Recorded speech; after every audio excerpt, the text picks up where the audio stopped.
Tumaas ang presyo ng ilang gulay at karne sa mga palengke ngayon, pero ang isda nananatiling stable o matatag ang presyo. May news to go si Trisha Zafra. Trisha? Kara nananatiling stable ang presyo ng mga bilihin sa mga pamilihan maliban na lamang sa ilang gulay at sa karne ng baboy.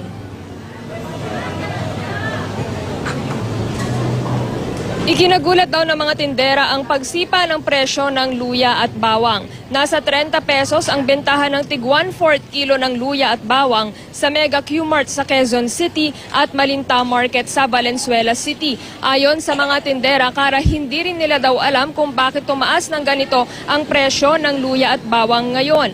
Mataas din ang presyo ng kalamansi na nagiging madalang ang ani kapag tag-init.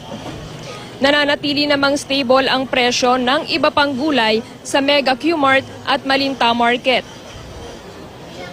Mataas naman ang bentahan ng karne ng baboy ngayon. Umabot sa 200 per kilo ang liempo sa parehong pamilihan. 180 to 185 pesos naman ang kasim. Ayon sa isa sa mga nagtitinda, may ilang piggery raw ang nagsara kaya may mga piggery na hindi makapag-supply ng sapat na karne ng baboy.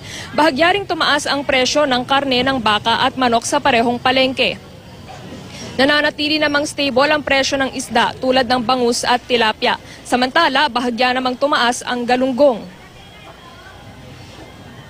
Abot kaya naman daw ngayon ang presyo ng mga prutas na tamang-tama pampapresko ngayong mainit ang panahon gaya ng pakwan, melon, pinya at buko. Samantala, Kara, paalala sa ating mga mamimili, ang mga presyong yan ay gabay lamang at ayon sa mga tindera rito. Depende pa rin daw yan sa pamilihan at sa inyong mga suki na tindera. Kara? Maraming salamat, Trisha Zafra.